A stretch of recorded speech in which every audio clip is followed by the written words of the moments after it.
Praise Lord. हमारे बीच में आदरणीय पास्टर जी और आदरणीय अध्यक्ष और सेक्रेटरी और सेक्रेटरी मैं प्रदेश में से बोलता हूँ, और यहाँ पर सभी उपस्थित भाई बहनों में प्रदेश में से बोलता हूँ। और परमेश्वर धन्यवाद होता है, परमेश्वर ने जो एक अच्छा मौका दिया आप लोगों के बीच में वचन बांटने के लिए। आइए हम सभी थोड़ी सी प्रार्थना करके हम इस वचन को सुनेंगे। सर्वशक्तिमान दयालु परमेश्वर, आपने एक अच्छा मौका दिया पिताजी। आज हम जो कुछ वचन में सीखे पिता परमेश्वर, हमारे मुँह से निकला और हर एक शब्द प्रभु आपकी ओर से होने के लिए हम आपसे प्रार्थना करते हैं। हमारे मनों को खोलना पिता परमेश्वर, हम आपके वचनों को सुनने पाएँ और सीखने पाएँ परमेश्वर। मैं धन्यवाद करता हूँ, प्रार्थना नीति को सुना यीशु मसीह का नाम में। मेरे साथ एक वचन निकालिएगा, नीति वचन 3:5।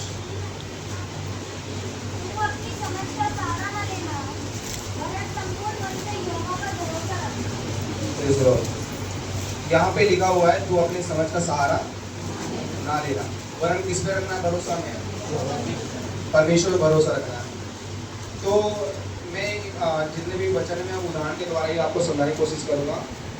जैसे मान लीजिए एक पिता है, जो एक छोटा बच्चा है, वो क्या कर रहा है, रोड क्रॉस कर रहे हैं। तो छोटा बच्चा क्या करेगा, अपने पिता की उंगली को पकड़ के क्या करेगा, वो क्रॉस करेगा रोड को। तो अपने दिमाग को नहीं लगाया कि पिताजी ये रास्ता गलत है, उसको मतलब छोटे बच्चों को पता ही नहीं कि रास्ता गलत है या फिर वो सही है। जैसे पिता कहेगा कि मेरे पीछे उंगली पकड़ के चलो, तो वो चलता रहेगा, वो अपना दिमाग नहीं लगाएगा, क्योंकि उसको पता है कि मैं क्या हूँ, पिता से छोटा हूँ। तो कई बार हमारे जीवन में भी ऐसी कुछ परिस्थिति होती है कि जब हम जैसे हम मतलब नॉर्मली हम जब छोटे होते हैं तो हमारा इतना दिमाग नहीं होता कि हम क्या करें, दूसरी चीज़ों पर विचार करें कि गलत क्या सही है। एक छोटा बच्चा है, अगर मैं उसे कहूँगा चलो आज हम घूमने चलेंगे, वो कहेगा हाँ चलो आज घूमने चलेंगे हमको। लेकिन अब वही बात मैं किसी बड़े से कहूँ तो साथ है सर झूठ बोल रहे हो तुमको, तो अपना दिमाग लगा रहा है कि क्या ये क्या कह रहे हैं, झूठ भी कह सकते हैं तो सही भी कह सकते हैं, मतलब वो अपना दिमाग लगा रहा है। तो वैसे ही अगर हमें परमेश्वर में विश्वास में आगे बढ़ना है, परमेश्वर भरोसा में आगे बढ़ना है, तो हमें क्या बनना पड़ेगा, छोटा बनना है। जैसे छोटा बच्चे का गला उंगली पकड़ के वो चल रहा है कि पिताजी जहाँ लेके जाएंगे वो सही लेके जाएंगे, मुझे कहेंगे जहाँ पर भी लेके जाएंगे। तो मेरा जो ये वचन का मेन उद्देश्य है कि हमें परमेश्वर का ऊपर भरोसा रखने से अच्छा है कि हम परमेश्वर के सामने क्या बने, छोटा बनने की कोशिश करें। मेरे साथ एक वचन निकालिएगा, साम चैप्टर यानी भजन संहिता 46:1। परमेश्वर हमारा शरण स्थान और बल है, संकट में अति सहज से मिलने वाला सहायक। हम परमेश्वर हमारा क्या है, एक शरण स्थान है। अच्छा, शरण स्थान किसे बोलते हैं, किसी को पता है? मतलब किसी के नीचे मतलब छिप जाना। तो मैं एक एग्जांपल को आपको समझाना चाहता हूँ। जैसे मान लीजिए जैसे मान लो बहुत तेज आंधी तूफान आ रहा है, तो जो पशु पक्षी होते हैं ना, वो क्या करते हैं, अपने घोंसलों में तुरंत पहुँच जाएंगे छिपने के लिए, जिससे मतलब बारिश या जो भी तूफान है उससे मुझे नुकसान ना हो। तो वैसे हमारे जीवन में क्या होता है, कभी ऐसी बहुत सारी परिस्थितियाँ आती हैं, तो हम क्या करते हैं, हमारा जो भरोसा होता है हम किसी आदमी पर लगाने स्टार्ट कर देते हैं।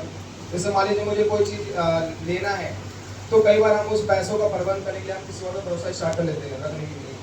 तो मेरा ये जो ये वचन का बताने का उद्देश्य ये है कि हम किसी भी परिस्थिति की क्यों ना हो, लेकिन हमारा भरोसा किस होना चाहिए, परमेश्वर को होना चाहिए, क्योंकि हम परमेश्वर हमारा क्या है, शरण स्थान है, छुपने का स्थान है। मैं आपको एक बहुत अच्छी बात बताना चाहता हूँ कि कई बार हम ये सोचते हैं कि मान लो कि मैं कोई मेरे जीवन में बहुत सारे काम अच्छे हो रहे हैं, मैं पढ़ाई में भी अच्छा हूँ और मेरे घर में किसी प्रकार कोई कमी नहीं है, मैं सब कुछ अच्छा कर रहा हूँ, तो हम कई बार सोचते हैं कि परमेश्वर हाँ मेरे साथ है।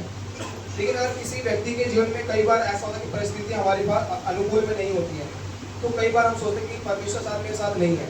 ये सबसे बड़ी हमारी गलती है, क्योंकि ये ऐसा कहीं भी नहीं लिखा हुआ है कि मेरे जीवन में बहुत अच्छा काम हो रहा है, मैं सब कुछ सही कर रहा हूँ, मेरे पास बहुत पैसे हैं, मतलब सब कुछ मेरे पास सब कुछ है, तो परमेश्वर मेरे साथ है। हम भरोसा करने स्टार्ट लेते हैं कि परमेश्वर मेरे साथ है, तभी मेरे साथ क्या हो रहा है, अच्छा हो रहा है। लेकिन कई बार हमारे जीवन में ऐसे बहुत सारी कमियां आने स्टार्ट होती है, कोई बीमार पड़ गया या कोई चला गया, तो कई बार हम सोचते हैं कि परमेश्वर हमारे साथ नहीं है, मैं विश्वास फालतू में कर रहा हूँ। ये सबसे बड़ी हमारी गलती है। लेकिन परमेश्वर ये चाहता है, जैसे मैं आपको एग्जाम्पल बताना चाहता हूँ, जैसे हमने दानियल के बारे में विषय पढ़ा होगा। दानियल सबसे ज़्यादा प्रार्थना कर रहा था, एक दिन में कितने बार प्रार्थना करता था? 3 बार। शायद हम करते भी नहीं होंगे 3 बार। तो वो 3 बार प्रार्थना करना, सब कुछ उसका विश्वास बिल्कुल परफेक्ट है। लेकिन उसके सामने जब परिस्थिति है कि जो राजा ने ओशो कहाँ डाल दिया, शेर के माल में डाल दिया, तो वहाँ पर देख रहे हैं कि हम उसकी परिस्थिति क्या है। तो शेर चाहता तो खा जाता, लेकिन वहाँ पर परमेश्वर उसे क्या करा, उसको बचाया। तो वैसे ही मेरा जो यहाँ पर वचन बताने का उद्देश्य है कि परमेश्वर ही हमें क्या करता है, हर एक मुसीबतों या परेशानी से क्या करता है, वो हमारी रक्षा करता और बचाता भी है। एक वचन मेरे साथ समय निकालिएगा, यशायाह 41 का 10, ये मेरा लास्ट वचन है। मत डर, क्योंकि मैं तेरे संग हूँ। इधर उधर मत ताक, क्योंकि मैं तेरा परमेश्वर हूँ। मैं तुझे दृढ़ करूँगा और तेरी सहायता करूँगा। अपने धर्म में दाहिने हाथ से मैं तुझे संभाले रहूँगा। Praise the Lord. हमें डरना नहीं है। मैं आपको एक लास्ट कंक्लूजन करूँगा, मेरा जो उपसंहार है मैं यही बता के खत्म करूँगा कि हमारे जीवन में कोई भी बीमारी आते समय या कोई भी परेशानी आते समय, मैं सबसे बड़ी बात बताना चाहता हूँ कि आप सबसे पहले विश्वास करिए। परमेश्वर से प्रार्थना करना सबसे हमारे लिए जीवन में एक अपॉर्चुनिटी मिली है कि हम किसी भी परेशानी में फंसे हो, सबसे पहला हमारा मेन काम है प्रार्थना करना। क्या करना? प्रार्थना करना सबसे इम्पोर्टेंट है, क्योंकि ये शायद किसी दूसरे व्यक्ति को एक उपहार मिला नहीं है, शायद हमें मिला है कि अगर हम किसी भी मुसीबत में फंसने या कोई भी परेशानी हमारे जीवन में आ रही है, तो सबसे पहला हमारा मेन काम होना चाहिए उस समय परमेश्वर से प्रार्थना करना। तो मेरा ये कंक्लूजन है कि मुश्किल समय में हमें परमेश्वर पे क्या करना चाहिए, भरोसा करना चाहिए। परमेश्वर हम सभी को इस वचनों के द्वारा आशीष करें। सभी को जय मसीह की।